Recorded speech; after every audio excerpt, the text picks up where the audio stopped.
Hi friends, ഇന്നത്തെ പ്രധാനപ്പെട്ട stock മാർക്കറ്റുമായി ബന്ധപ്പെട്ട കാര്യങ്ങൾ ഡിസ്കസ് ചെയ്യുന്ന വീഡിയോയിലേക്ക് എല്ലാവർക്കും സ്വാഗതം. നല്ലൊരു ബുൾ റണ്ണാണ് ഇന്ന് നമുക്ക് കാണാൻ പറ്റിയത്. നിഫ്റ്റിയും സെൻസെക്സും ഏകദേശം 2% കൂടുതൽ അപ്പായിട്ടാണ് ഇന്ന് ക്ലോസ് ചെയ്തത്. സെൻസെക്സ് ഏകദേശം 1577 പോയിൻറ്റും നിഫ്റ്റി 500 പോയിൻറ്റോളം അപ്പായിട്ടാണ് ഇന്ന് ക്ലോസ് ചെയ്തത്. Reality sector 4.5%, auto sector 3.4%, metal സെക്ടറും 3% കൂടുതലും പോസിറ്റീവിലാണ് ഇന്ന് ക്ലോസ് ചെയ്തത്. ഓൾമോസ്റ്റ് എല്ലാ സെക്ടറുകളും പോസിറ്റീവിലാണ് ഇന്ന് ക്ലോസ് ചെയ്തത്. വോളറ്റിലിറ്റി മാർക്കറ്റിൽ കുറഞ്ഞിട്ടുണ്ട്. ഇന്ത്യ വിക്സ് ഏകദേശം 20% ഡ്രോപ്പ് ആയിട്ടുണ്ട്. ഇനി മിഡ് ക്യാപ് സെക്ടർ നോക്കുകയാണെങ്കിലും 2.9% അപ്പായിരുന്നു. സ്മോൾ ക്യാപ് സെക്ടറും ഏകദേശം 3.02% പോസിറ്റീവിലാണ് ഇന്ന് ക്ലോസ് ചെയ്തത്. ടോപ്പ് ഗെയിനേഴ്സിലെ പ്രധാന സ്റ്റോക്കുകൾ IndusInd bank, Shriram finance, LNT തുടങ്ങിയ സ്റ്റോക്കുകളാണ്. ടോട്ടൽ അഡ്വാൻസ് ഡിക്ലൈൻ റേഷ്യോ നോക്കുകയാണെങ്കിലും 2547 സ്റ്റോക്കുകൾ പോസിറ്റീവിൽ ക്ലോസ് ചെയ്തപ്പോൾ 377 സ്റ്റോക്കുകൾ മാത്രമാണ് ഇന്ന് റെഡിൽ ക്ലോസ് ചെയ്തത്. ട്രംപ് താരിഫിൽ ചില എക്സെപ്ഷൻ പ്രഖ്യാപിച്ചിരുന്നു. അതൊക്കെ ബന്ധപ്പെട്ടാണ് ഇന്ന് ഒരു ബുൾറണ്ണിന് കാരണമായിട്ടുള്ളത്. ഇത് എത്രത്തോളം വരും ദിവസങ്ങൾ നിലനിൽക്കുന്നുള്ളത് കണ്ടു തന്നെ അറിയേണ്ടി വരും.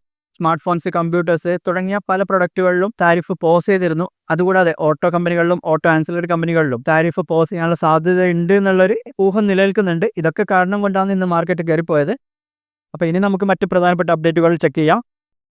അടുത്ത അപ്ഡേറ്റിലേക്ക് പോകുന്നതിന് മുമ്പ് ചെറിയൊരു കാര്യം കൂടി, നിങ്ങൾ ഈ ചാനൽ സബ്സ്ക്രൈബ് ചെയ്തിട്ടില്ലെങ്കിൽ ഇപ്പോൾ തന്നെ സബ്സ്ക്രൈബ് ചെയ്യുക. കൂടാതെ ഈ ഒരു വീഡിയോ ഒന്ന് ലൈക്ക് ചെയ്ത് വെച്ചാൽ നമ്മൾ ഇടുന്ന ഡെയിലി വീഡിയോസിൻ്റെ നോട്ടിഫിക്കേഷൻ നിങ്ങൾക്ക് ലഭിക്കാൻ അത് നിങ്ങളെ സഹായിക്കും. അപ്പോൾ ഈ വീഡിയോ ഒന്ന് ലൈക്ക് ചെയ്ത് വെക്കുക. പിന്നെ ഒരു കാര്യം കൂടി, ഡിസ്കൗണ്ട് ബ്രോക്കേഴ്സിൽ ഏതെങ്കിലും നിങ്ങൾക്ക് അക്കൗണ്ട് ഓപ്പൺ ചെയ്യാൻ താല്പര്യമുണ്ടെങ്കിൽ താഴെ ഡിസ്ക്രിപ്ഷനിൽ ഞാൻ ലിങ്ക് കൊടുത്തിട്ടുണ്ട്. നിങ്ങൾക്ക് അതുവഴി അക്കൗണ്ട് ഓപ്പൺ ചെയ്യാവുന്നതാണ്. അക്കൗണ്ട് ഓപ്പൺ ചെയ്ത ശേഷം എന്നെ വാട്സാപ്പിൽ കോൺടാക്ട് ചെയ്താൽ നിങ്ങൾക്ക് സ്റ്റോക്ക് മാർക്കറ്റിനെ കുറിച്ചുള്ള നമ്മുടെ ബേസിക് കോഴ്സിൻ്റെ ലിങ്ക് ഞാൻ സൗജന്യമായിട്ട് അയച്ചു തരുന്നതാണ്. അപ്പോൾ ലിങ്ക് താഴെ ഡിസ്ക്രിപ്ഷനിലുണ്ട്. ഇന്നത്തെ ആദ്യത്തെ ന്യൂസ് ട്രംപിൻ്റെ താരിഫുമായി ബന്ധപ്പെട്ടത് തന്നെയാണ്. ട്രംപ് ഓട്ടോമൊബൈൽ കമ്പനികളുടെയും ഓട്ടോ ആൻസിലറി കമ്പനികളുടെയും താരിഫ് കുറച്ച് കാലത്തേക്ക് പോസ് ചെയ്യുന്നുള്ള ഒരു ഹിൻഡ് നൽകിയിട്ടുണ്ട്.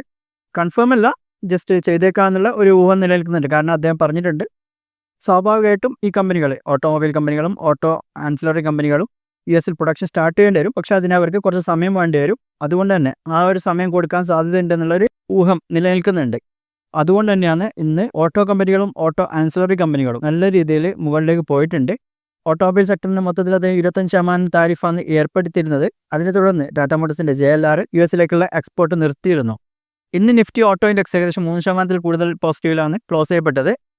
ടാറ്റ മോട്ടോഴ്സ്, M&M, അതുകൂടാതെ ഓട്ടോ ആൻസിലറി കമ്പനികളായിട്ടുള്ള സംവർദ്ധന, മദേഴ്സൺ, സോന, BLW തുടങ്ങിയ കമ്പനികളെല്ലാം ഇന്ന് നല്ല രീതിയിൽ പോസിറ്റീവിലാണ് ട്രേഡ് ചെയ്യപ്പെട്ടത്. ടയർ മാനുഫാക്ചറേഴ്സ് ആയിട്ടുള്ള CEAT, Apollo Tyres, Balakrishna Industries, JK Tyres തുടങ്ങിയ സ്റ്റോക്കുകളും ഇന്ന് പോസിറ്റീവിലാണ് ക്ലോസ് ചെയ്തത്. ഇന്ത്യൻ ഓട്ടോ ആൻസിലറി കമ്പനികളായിട്ടുള്ള സംവർദ്ധന, മദേഴ്സണിന് ഏകദേശം 4% റവന്യൂ വരുന്നത് മെക്സിക്കോയിൽ നിന്നാണ്. സോന, BLWക്ക് 2% എക്സ്പോഷർ ഉണ്ട്. ട്രംപ് പ്രത്യേകമായിട്ട് എടുത്തു പറഞ്ഞത് മെക്സിക്കോ, കാനഡ എന്നിവയിൽ നിന്നുള്ള ഓട്ടോ കമ്പനികളിൽ തന്നെയാണ് ഇന്ന് എടുത്തു പറഞ്ഞിട്ടുള്ളത്. എന്തായാലും ഇപ്പോൾ ട്രംപ് അത് കൺഫേം ചെയ്തിട്ടില്ല, ഇതൊരു പോസ് ചെയ്യുന്നുള്ള കാര്യം. എങ്കിലും വരും ദിവസങ്ങളിൽ നമുക്ക് അതിനൊക്കെ പറ്റി കാണാം. എന്തായാലും നിങ്ങളുടെ അഭിപ്രായങ്ങൾ താഴെ കമൻറ്റിൽ അറിയിക്കണം. ഈ ഒരു ടാരിഫുമായി ബന്ധപ്പെട്ട കാര്യങ്ങൾ ഇന്ത്യൻ കമ്പനികളെ ഏതൊക്കെ തരത്തിൽ ബാധിക്കാൻ സാധ്യതയുണ്ട്, അത് നെഗറ്റീവായിരിക്കോ പോസിറ്റീവായിരിക്കോ എന്നൊക്കെ നമുക്ക് താഴെ കമൻറ്റ് വഴി ഡിസ്കസ് ചെയ്യാം. നിങ്ങളുടെ ഇൻപുട്ട് കൂടി ഉണ്ടെങ്കിൽ നമുക്കിത് കൂടുതൽ ഇൻട്രാക്റ്റീവായിട്ട് കൊണ്ടുപോകാൻ പറ്റും. നിങ്ങളുടെ അഭിപ്രായങ്ങൾ താഴെ കമൻറ്റിൽ അറിയിക്കുക.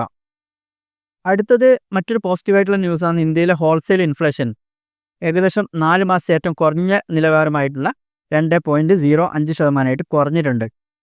മാർച്ച് 2025 കണക്കാണിത്. തൊട്ടുമുമ്പ് 2.38% ആയിരുന്നു ജനുവരിയിൽ. ഇനി ഹോൾസെയിൽ ഫുഡ് ഇൻഫ്ലേഷനും ഏകദേശം 4.66% കുറഞ്ഞിട്ടുണ്ട്. 5.94% ആയിരുന്നു ഫെബ്രുവരിയിൽ. അത് ഫ്യൂവൽ ഇൻഫ്ലേഷൻ ഓൾമോസ്റ്റ് ഫ്ലാറ്റ് ആയിരുന്നു, 0.2%. പക്ഷേ വർദ്ധിച്ചു വരുന്ന സമ്മർ ടെമ്പറേച്ചറും ഹീറ്റ് വേവ്സും ഈ ഒരു ഫുഡ് ഇൻഫ്ലേഷൻ വർദ്ധിപ്പിക്കാൻ സാധ്യതയുണ്ടെന്നുള്ളതാണ് ഫോർകാസ്റ്റ് ചെയ്യപ്പെടുന്നുള്ളത്. അങ്ങനെയാണെങ്കിൽ മിക്കവാറും ഫ്രൂട്ട്സ്, വെജിറ്റബിൾസ് പ്രൈസസ് കൂടാൻ സാധ്യതയുണ്ട്. അതുവഴി ഇൻഫ്ലേഷനും വർദ്ധിക്കാൻ സാധ്യതയുണ്ട്. RBI FY 2026 ഇൻഫ്ലേഷൻ പ്രൊജക്റ്റ് ചെയ്തിട്ടുള്ളത് 4% അറൗണ്ട് ആയിട്ടാണ്. ഇതിനെക്കുറിച്ചുള്ള നിങ്ങളുടെ അഭിപ്രായങ്ങൾ താഴെ കമൻറ്റ് ചെയ്യാവുന്നതാണ്. ഇൻഫ്ലേഷൻ നിങ്ങളൊക്കെ എങ്ങനെയൊക്കെ ബാധിച്ചിട്ടുണ്ട്, ഇൻഫ്ലേഷൻ കുറഞ്ഞതിൻ്റെ എഫക്റ്റ് നിങ്ങളുടെ സ്ഥലത്ത് കാണാൻ പറ്റുന്നുണ്ടോ എന്നുള്ള കാര്യങ്ങൾ നിങ്ങൾക്ക് അറിയിക്കാവുന്നതാണ്. ഇനി അടുത്ത് പറയാനുള്ളത് GM ബ്രൂവറീസിൻ്റെ Q4 റിസൾട്ടുമായി ബന്ധപ്പെട്ടാണ്. അവരുടെ പ്രോഫിറ്റിൽ 30% ഇടിവുണ്ടായിട്ടുണ്ട്. ഇയർ ഓൺ ഇയർ റവന്യൂ നോക്കുകയാണെങ്കിൽ 6.4% ഉയർന്നിട്ടുണ്ട്. കഴിഞ്ഞ വർഷം അത് 159.85 കോടിയായിരുന്നത് ഈ വർഷം അത് 169.33 കോടിയായിട്ടുണ്ട്. നെറ്റ് പ്രോഫിറ്റ് നമ്മൾ തുടക്കത്തിൽ പറഞ്ഞ പോലെ തന്നെ 30% കുറഞ്ഞിട്ടുണ്ട്. 86.64 കോടിയായിരുന്നത് 60.46 കോടിയായിട്ട് കുറഞ്ഞിട്ടുണ്ട്. എബിറ്റ 14% വർദ്ധിച്ചിട്ടുണ്ട്. അതേപോലെ എബിറ്റ മാർജിനും 15.8% നിന്ന് 17% വർദ്ധിച്ചിട്ടുണ്ട്. അതുകൂടാതെ കമ്പനി ഡിവിഡൻഡ് പ്രഖ്യാപിച്ചിട്ടുണ്ട്. ഒരു ഷെയറിന് മുകളിൽ 7 രൂപ 50 പൈസയാണ് ഡിവിഡൻഡ് പ്രഖ്യാപിച്ചിട്ടുള്ളത്. റവന്യൂ വർദ്ധിച്ചിട്ടും ഇവരുടെ പ്രോഫിറ്റ് കുറയാനുള്ള ഒരു കാരണം അവരുടെ എക്സ്പെൻസ് വർദ്ധിച്ചതാണ്. പിന്നെ വൺ ടൈം കോസ്റ്റ് ഉണ്ട്. അതൊക്കെ കാരണം കൊണ്ടാണ് റവന്യൂ വർദ്ധിച്ചിട്ടും അവരുടെ പ്രോഫിറ്റ് കുറയാനുള്ള കാരണം. എന്തായാലും ഈ ഷെയർ ഹോൾഡ് ചെയ്യുന്ന ആരെങ്കിലും ഉണ്ടെങ്കിൽ താഴെ നിങ്ങളുടെ അഭിപ്രായങ്ങൾ ഇതിനെക്കുറിച്ച് കമൻറ്റ് ചെയ്യാവുന്നതാണ്. അടുത്തത് എത്തനോളുമായി ബന്ധപ്പെട്ടാണ്. ഷുഗർ സ്റ്റോക്സിനെ ബാധിക്കുന്ന ഒരു കാര്യമാണ്. ഇന്ത്യ 2030 എത്തനോൾ ബ്ലെൻഡിങ് ഇപ്പോഴുള്ള 20% നിന്ന് 30% വർദ്ധിപ്പിക്കാൻ ടാർഗറ്റ് ചെയ്യുന്നുണ്ട്. അവർ 20% എത്തിക്കുന്നത് ടാർഗറ്റ് ചെയ്തിരുന്നത് മാർച്ച് 2025 ആയിരുന്നു. പക്ഷേ അതിനും കുറേ വർഷങ്ങൾക്ക് മുമ്പ് തന്നെ ഈ ഒരു ടാർഗറ്റ് അവർക്ക് അച്ചീവ് ചെയ്യാൻ പറ്റിയിട്ടുണ്ടായിരുന്നു. ഇന്ത്യയുടെ എനർജി സെക്യൂരിറ്റി ബൂസ്റ്റ് ചെയ്യാനും കാർബൺ എമിഷൻ കുറക്കാനും വേണ്ടിയിട്ടാണ് ഇങ്ങനെ ഒരു കാര്യം ചെയ്തു വരുന്നത്. അതുകൂടാതെ എത്തനോളിൻ്റെ ഉപയോഗം കൂടുമ്പോൾ സ്വാഭാവികമായിട്ടും കരിമ്പ് കർഷകരുടെ റവന്യൂ വർദ്ധിക്കും. അവർക്കത് ഹെൽപ്ഫുള്ളായിട്ട് മാറും. നമ്മൾ സ്റ്റോക്ക് മാർക്കറ്റുമായി ബന്ധപ്പെട്ട് നോക്കുമ്പോൾ നമ്മൾ നോക്കേണ്ടത് ഷുഗർ സ്റ്റോക്കുകളാണ്. അവർക്കിതൊരു പോസിറ്റീവായിട്ടുള്ളൊരു കാര്യമാണ്. പക്ഷേ 2030 ആ ഒരു ടാർഗറ്റ് അവർ വെച്ചിട്ടുള്ളത്. ഇങ്ങനെ ബ്ലെൻഡ് ചെയ്തുകൊണ്ട് തന്നെ ഇന്ത്യക്ക് ഏകദേശം 1.2 ലക്ഷം കോടിയുടെ ക്രൂഡ് ഓയിൽ ഇമ്പോർട്ട്സ് കുറക്കാൻ പറ്റിയിട്ടുണ്ട്. അതുകൂടാതെ 62.6 മില്യൺ ടൺസിൻ്റെ കാർബൺ എമിഷൻസ് കുറക്കാനും പറ്റിയിട്ടുണ്ട്. അതിനേക്കാളൊക്കെ പ്രധാനമായിട്ടും ഫാമേഴ്സിന് 1.04 ലക്ഷം കോടിയോളം ഇതിൻ്റെ ബെനിഫിറ്റ് ലഭിച്ചിട്ടുണ്ട്. ഇനി അടുത്തത് ഡോക്ടർ റെഡ്ഡീസുമായി ബന്ധപ്പെട്ടാണ്. അവരുടെ മാൻ പവർ ഏകദേശം 25% കുറച്ചിട്ടുണ്ട് ജോബ് കട്ട് വഴി.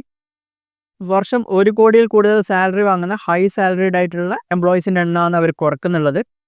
50-നും 55-നും ഇടയിലുള്ള എംപ്ലോയീസിനെയാണ് അവർ മെയിനായിട്ട് ടാർഗറ്റ് ചെയ്യുന്നുള്ളത്. ഡോക്ടർ റെഡ്ഡീസ് ലാബിന് ഏകദേശം 26,000 ഗ്ലോബൽ എംപ്ലോയീസാണ് ഉണ്ടായിരുന്നത്. അവർക്ക് ടോട്ടൽ 5,030 കോടിയോളം അവർ സാലറി ഇനത്തിൽ കൊടുത്തിരുന്നു. അതുകൂടാതെ 39.2 കോടിയോളം ട്രെയിനിങ്ങിനും ചിലവായിരുന്നു. 25% കട്ട് വരുമ്പോൾ തന്നെ 1,300 കോടി രൂപ അതുവഴി അവർക്ക് ലാഭിക്കാൻ സാധിക്കുമെന്നാണ് പ്രതീക്ഷിക്കപ്പെടുന്നത്. എന്തായാലും ഈ ഒരു കമ്പനിയുടെ ഷെയർ ഹോൾഡ് ചെയ്യുന്ന ആരെങ്കിലും ഉണ്ടെങ്കിൽ നിങ്ങൾക്ക് താഴെ നിങ്ങളുടെ അഭിപ്രായങ്ങൾ കമൻറ്റ് ചെയ്യാവുന്നതാണ്. അടുത്തത് പൂനാവാല ഫിൻകോർപ്പുമായി ബന്ധപ്പെട്ടാണ്. അവർ ഗോൾഡ് ലോൺ മാർക്കറ്റ് എൻ്റർ ചെയ്തിട്ടുണ്ട്. ഇന്ത്യയിലെ ഗോൾഡ് ലോൺ മാർക്കറ്റ് വളരെ ഫാസ്റ്റായിട്ടാണ് ഇപ്പോൾ ഗ്രോ ചെയ്യുന്നുള്ളത്. ആ ഒരു സെഗ്മെൻറ്റിൽ വരുന്ന RBIയുടെ സ്ട്രിക്റ്റ് ആയിട്ടുള്ള ചില റെഗുലേഷൻസിനെ കുറിച്ച് നമ്മൾ കഴിഞ്ഞ കുറച്ച് വീഡിയോയിൽ സംസാരിച്ചിരുന്നു. കമ്പനി Tier 2, Tier 3 സിറ്റികളിലായിട്ട് 400ഓളം പുതിയ ബ്രാഞ്ചുകൾ ഓപ്പൺ ചെയ്യാൻ പ്ലാൻ ചെയ്യുന്നുണ്ട്. അടുത്ത 4 ക്വാർട്ടറുകളായിട്ട് ഈ ഒരു പുതിയ ബ്രാഞ്ചുകൾ ഓപ്പൺ ചെയ്യും. അപ്പോൾ ഇത്തരം കാര്യങ്ങളാണ് ഇന്നത്തെ വീഡിയോയിൽ പറയാനുള്ളത്. ഇതുപോലുള്ള കൂടുതൽ വീഡിയോസിനായി ചാനൽ സബ്സ്ക്രൈബ് ചെയ്യുക, കൂട്ടുകാർക്ക് ഷെയർ ചെയ്യുക.